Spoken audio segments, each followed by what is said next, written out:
Okay, welcome to lecture 2.2. We are finally going to get into the actual issues. So today's lecture is on Walter Sinnott-Armstrong's paper on global warming and individual moral obligations to prevent climate change. All right, so this is a picture of Sinnott-Armstrong. He is a professor at Duke University. All right, so here's the setup. Sinnott-Armstrong's guiding question is the following: do individuals have a moral obligation not to engage in wasteful driving? So what is wasteful driving on Sinnott-Armstrong's view? Well, it is driving purely for pleasure, and he chooses a gas guzzler. I couldn't find a cute picture of a gas guzzler to match Sticky, so I just have a normal car, but you can imagine wasteful driving in a normal car. Here's what I take to be a paradigmatic gas guzzler, which incidentally are very common in the part of Alabama where I have spent part of the summer. Okay, so Sinnott-Armstrong sort of starts the paper with what I'm going to call an intuition check. So he asks himself, well, does it seem like it's wrong to go on a joyride in a gas guzzler given the existence of climate change? And his answer to this is that it does seem wrong. He says sort of my intuition, my moral intuition, is that it is wrong to participate in wasteful driving. And if it's wrong to drive wastefully, then it does follow that we have an obligation not to drive wastefully. So Sinnott-Armstrong will grant that if something is wrong, if Xing is wrong, or X is some kind of action, then we have an obligation not to do that thing, not to X. But the problem, according to Sinnott-Armstrong, is that we might not be able to just trust our intuitions in this case. And the reason he's worried about the reliability of our intuitions about climate change are several. So he thinks there might be some distorting factors. Here are some of them. First, he's worried that he might be just trying to avoid conflict with his environmentalist friends. So maybe he's worried about getting into conflict with his environmentalist friends, and this is responsible for his intuition that wasteful driving is wrong. He also thinks that maybe his intuition is too heavily influenced by the scariness of climate change. So maybe he has strong emotions that are the result of how scary climate change is, and these emotions are influencing his moral intuitions in a way in which they shouldn't be. And then finally, maybe climate change is just the kind of problem that our intuitions haven't evolved to handle. So maybe our moral intuitions are trustworthy with the kinds of problems that humans have always encountered throughout our evolutionary history, but maybe climate change is a kind of such a new and special kind of problem that our moral intuitions just aren't evolved to handle them. Okay, so with this background of having the intuition that wasteful driving is morally wrong, but worrying about the reliability of that intuition, Sinnott-Armstrong decides that the intuition needs confirmation. We can't just trust the intuition. Of course, this isn't to say that the intuition has no evidentiary weight at all. That is, it doesn't count for nothing, but he thinks it's not so reliable that we can use it to conclude that we have an obligation not to engage in wasteful driving. So the next question, of course, is what could then confirm the intuition that wasteful driving is wrong? And Sinnott-Armstrong's proposal here is that we need a general moral principle. So he says a principle like this would support the intuition because it would explain why wasteful driving is wrong. And the principle itself would have to be independently plausible. So if there's a principle, a moral principle, that explains why wasteful driving is wrong, then that lends the intuition that wasteful driving is wrong the kind of support it needs. Okay, so this kind of sets up Sinnott-Armstrong's general strategy. He's going to consider a ton of possible principles, possible moral principles that could support the conclusion that wasteful driving is wrong. And then he's going to show that none of them do support that conclusion. And in general, I take it that his approach is always to do one of two things. He's going to argue either that the candidate principle isn't itself plausible, so he's going to reject the truth of the principle, or he's going to argue that although the principle might be plausible, wasteful driving isn't something that is ruled out by the principle. So wasteful driving doesn't fall under the principle. He's going to take one of those two strategies in every case, as far as I understand his argument. And as you've seen, he considers so many principles. There are way too many to discuss in the course of this lecture, so I'm just going to look at the ones that I initially thought were the most plausible.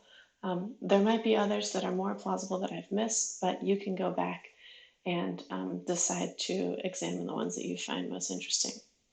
Okay, I think, however, that we would all agree that the harm principle is probably one of the more promising principles, and I take it that this is why he begins with this principle. So, could the harm principle explain the wrongness of wasteful driving? Here's what the harm principle says: we have a moral obligation not to perform an act that causes harm to others. All right, so now we will look at what Sinnott-Armstrong says about this principle. So let's apply test 1 to it. That is, let's suppose the principle is true. Would it rule out wasteful driving? That is, does the principle actually apply to the case of wasteful driving? And then test 2 would be, is the principle plausible on its own? Are there independent reasons to think that the principle is false? Or is it true?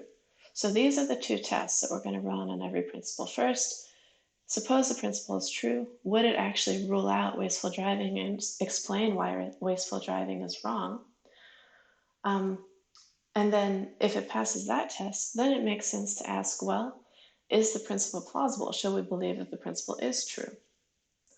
Okay, so let's apply test 1 to the harm principle. Does the principle pass test 1? Sinnott-Armstrong says no. He says my wasteful driving does not cause harm. So even if the principle is true, it can't explain why wasteful driving is wrong. Okay, so you might be thinking that it is a surprising claim that wasteful driving does not cause harm. After all, it does emit greenhouse gases, and greenhouse gases are responsible for climate change. So how does Sinnott-Armstrong justify this conclusion? Well, he gives two arguments. Here's the first one. He says, global warming will occur even if I do not drive for fun, and by itself, my joyriding cannot cause global warming. And now this is a quote. He says, so my individual act is neither necessary nor sufficient for global warming. And then he reasons if it's neither necessary nor sufficient for global warming, it does not cause global warming. Okay, now at this point you might be thinking, but wait a second, who said causes need to be necessary or sufficient conditions? For example, and Sinnott-Armstrong himself addresses this possibility. We can imagine a case where more people than necessary work together to push a car off a cliff. They would all seem to be partial causes. So this would seem to be a counterexample to his claim that if something is neither necessary nor sufficient for global warming, then it can't cause global warming. So how does Sinnott-Armstrong deal with this? Well, he says that these kinds of cases where causes are neither necessary or fail one of these two conditions of necessary or sufficiency, he says in these cases, we appeal to intent and unusualness to identify causes. So is this a compelling argument? I'm not going to answer this question for you, but this question about what a cause is going to return, especially in the Melanie Banks paper, so keep it on your mind. And I just wanted to read you one famous claim that is evidence of how controversial it is to say that something can't be a cause if it's neither necessary or sufficient. So there's been a lot of efforts to explain causation in terms of necessary and sufficient conditions, and this is notoriously difficult. So here's one person's proposal. J.L. Mackey, way back in 1965, said that causes are at minimum insufficient but necessary parts of a condition which is itself unnecessary but sufficient. You don't need to understand what that means, but that somebody settled on that as the best account of how to use the terms necessary and sufficient to explain causation is some evidence that the view that a cause has to be either necessary or sufficient for its effect is a somewhat problematic view. It's hard to substantiate it in a fully satisfying way. Okay, carrying on, however, let's look at Sinnott-Armstrong's second argument for his claim that wasteful driving does not cause harm. So here, Sinnott-Armstrong says that global warming is caused by massive quantities of greenhouse gases. And my wasteful driving simply does not cause massive quantities of greenhouse gases. He writes, global warming is like a river that's going to flood downstream because of torrential rains. I pour a quart of water into the river upstream, maybe just because I do not want to carry it. My act of pouring the quart into the river is not a cause of the flood. Analogously, my act of driving for fun is not a cause of global warming. He also says, I cannot help anyone by depriving myself of this joyride. And I take it he believes this. He believes that he cannot help anyone by depriving himself of this joyride because he believes, for these kinds of reasons, that his joyriding does not cause harm. So this is a point worth taking seriously. The causality of, or the ways in which our individual acts may or may not cause global warming is a serious and troubling question. It's difficult to provide a clear answer to it. And so even if we might wonder whether Sinnott-Armstrong's claims about causation and the role of necessary and sufficient conditions in causation, even though we might wonder whether those are correct, he's bringing up a point that we need to take seriously. So as we carry on, we need to keep this in mind and think about whether anybody we read does have a successful argument about how our individual actions are linked causally to the harms associated with climate change and global warming. And we need to ask ourselves whether any of the papers we read in the next 2 days respond adequately to Sinnott-Armstrong's worry here. So at this point, he thinks the harm principle can be dispensed with. It may be a true moral principle, but it doesn't explain the wrongness of climate change because, according to Sinnott-Armstrong, it doesn't explain the wrongness of wasteful driving because, according to Sinnott-Armstrong, wasteful driving doesn't cause harm. All right, the next principle is the contribution principle. So this principle says that we have a moral obligation not to make problems worse. So again, we're going to apply our two tests. So let's start with test one. Does the principle pass test one? Sinnott-Armstrong again says no. He says my wasteful driving does not even make global warming worse. So this means that we don't even need to look at test two. Wasteful driving doesn't even fall under this principle, even if the principle is true. Here's what Sinnott-Armstrong says. He says, climate change would be just as bad if I did not drive. The reason is that climate change becomes worse only if more people and animals are hurt, or if they are hurt worse. There's nothing bad about global warming or climate change in itself if no people or animals are harmed. But there is no individual person or animal who will be worse off if I drive than if I do not drive my gas guzzler just for fun. Global warming and climate change occur on such a massive scale that my individual driving makes no difference to the welfare of anyone. Okay, so this is, as you can see, a very similar argument to the argument he made concerning the harm principle. Our wasteful driving does not cause harm, and it doesn't even make any harms worse. And do note that this is, in fact, a purely factual objection to the contribution principle. It seems that we could, in principle, settle this empirically. It seems that we should, in principle, maybe this is not practical, but in principle, it should be possible to determine whether my particular instance of wasteful driving does, in fact, make global warming worse.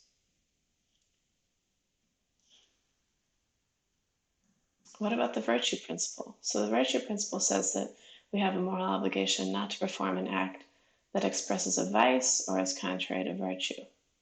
Starting again with test 1, here Sinnott-Armstrong says that we can't even figure out whether the principle applies to wasteful driving without begging the question. So that is, suppose the principle is true. Now, does it rule out wasteful driving? Well, Sinnott-Armstrong says that we can't even answer this question without begging the question against the proponent of the view that wasteful driving is not wrong. Why is this? Whoops. Well, he says, presumably, the acts that express vices are the ones that are wrong. So the person who says that wasteful driving is ruled out by the virtue principle is already assuming, Sinnott-Armstrong thinks, that wasteful driving is wrong. Otherwise, they wouldn't see it as vicious or contrary to virtue. And so he concludes that we can't use this principle to determine whether wasteful driving is wrong, because to know whether wasteful driving is an instance of a vicious act, we would have to already know that it's wrong.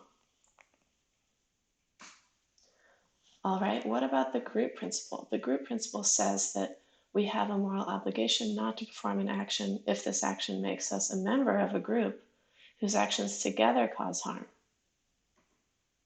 Does this principle pass test 1? That is, does it apply to the case of wasteful driving? And here, Sinnott-Armstrong admits that it does, at least if we're willing to count as a group a set of people who don't share any aims or intentions. Does it pass test 2, however? That is it an independently plausible principle? And here, Sinnott-Armstrong says no. So the evidence he gives here, if you'll recall, it's his case involving talking too loudly in an airport. So let's just look at that quickly. All right, so here, Sinnott-Armstrong says, let's look at the part starting. Let me just get my pen. Let's look at this part here. So Sinnott-Armstrong says, this principle, the group principle, is implausible or at least questionable in many cases. Suppose that everyone in an airport is talking loudly. If only a few people were talking, there would be no problem. But the collective effect of so many people talking makes it hard to hear announcements, so some people might miss their flights. Suppose in these circumstances I say loudly, but not too loudly, I wish everyone would be quiet. My speech does not seem immoral, since it alone does not harm anyone. Maybe there should be a rule or a law against such loud speech in this kind of a setting, as in a library, but if there is not, as I am assuming, then it does not seem immoral to do what others do, as long as they're going to do it anyway, so the harm is going to occur anyway. Okay, so I want you to think a little bit about this response and whether or not it's compelling.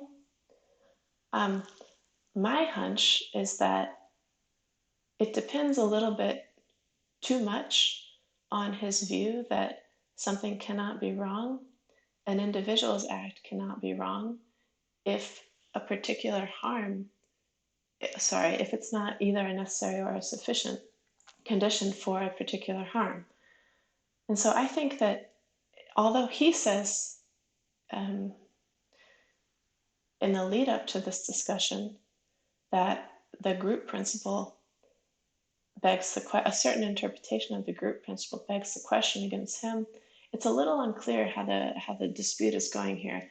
I'm a little worried that a proponent of the group principle would claim that Sinnott-Armstrong equally begs the question in assuming that an individual's act can't be wrong unless it is unless it's necessary or sufficient for the harm.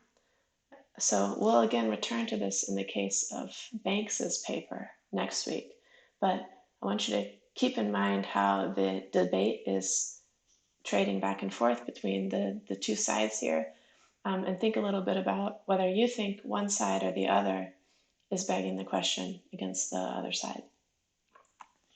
Oops, sorry. All right. this is a very different principle. So the next principle he considers, and the next one I'll be considering that he considers, is the contractualist principle. And this says that I have a moral obligation not to perform an act whenever it violates a general rule that nobody could reasonably reject as public rules for governing action in society. All right, so let's ask if this principle passes test one. Here's what Sinnott-Armstrong says. He says, the test of what can be rejected reasonably depends on moral intuitions. Environmentalists might think it unreasonable to reject a principle that prohibits me from driving my gas guzzler just for fun, but others will think it reasonable to reject such a principle because it restricts my freedom to perform an act that harms nobody. The appeal to reasonable rejection itself begs the question in the absence of an account of why such rejection is unreasonable. Environmentalists might be able to specify reasons why it is unreasonable, but then it's those reasons that explain why this act is morally wrong. The framework of reasonable rejection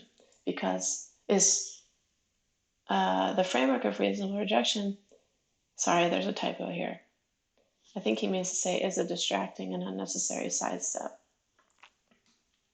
So the basic idea here is that you can't apply this principle without begging the question. And I think it's a sort of similar word to the virtue principle. Just as we couldn't figure out whether wasteful driving was vicious or virtuous without already knowing whether or not it's wrong, it seems that here the worry is that you can't figure out whether or not wasteful driving violates a rule that nobody could reasonably reject without already having the answer to the question whether it is wrong. That's the rough idea here. Okay, so a few caveats about the conclusions that Sinnott-Armstrong is drawing in this paper. One is that Sinnott-Armstrong says that even if we can't find a moral principle that explains why we have a moral obligation not to drive wastefully, we might still be able to hold that it's morally better not to drive wastefully. So you might think this sounds weird, but here's just a visual to help you see what he's trying to say. Suppose this is the circle of all the things that would be morally better not to do. It might be that the things we're morally obligated not to do is a smaller circle within that. So clearly, if we're morally obligated not to do something, then it's morally better not to do it. But there might be things that are morally better not to do that we don't have an obligation not to do. So let me see if I can think of an example, just to show how these two things can come apart. So suppose that I have a friend who needs a new kidney. I think that it might be morally better for me to give my friend a kidney, but I wouldn't necessarily have a moral obligation to give my friend a kidney. So this kind of a case can show you that what's morally better and what is obligatory or permissible, these are two separate questions, and although there's overlap, sometimes they come apart. So Sinnott-Armstrong wants to say that we may have moral obligations even to get our governments to prevent global warming. But this is not the same as saying that I have a moral obligation not to engage in wasteful driving and to take my gas guzzler for a joyride on the weekend. So these are two caveats that it's worth keeping in mind when you think about the takeaways from Sinnott-Armstrong's paper. One, he thinks it may still be morally better not to drive wastefully, even though we can't show that there's a moral obligation not to. And two, he thinks that it is easier to show that we have moral obligations to get our governments to prevent global warming, even if we can't show that we have obligations ourselves not to engage in individual acts that emit greenhouse gases. And he doesn't say a lot about why we have moral obligations to get our governments to prevent global warming. But he wants to emphasize that he doesn't mean to rule this out. He thinks his conclusions are compatible with the idea that we have obligations to get our governments to act on climate change. Okay, so that is all for the Sinnott-Armstrong lecture. We will be talking about these issues in the live session, so please come with whatever questions you have. All right, see you next time.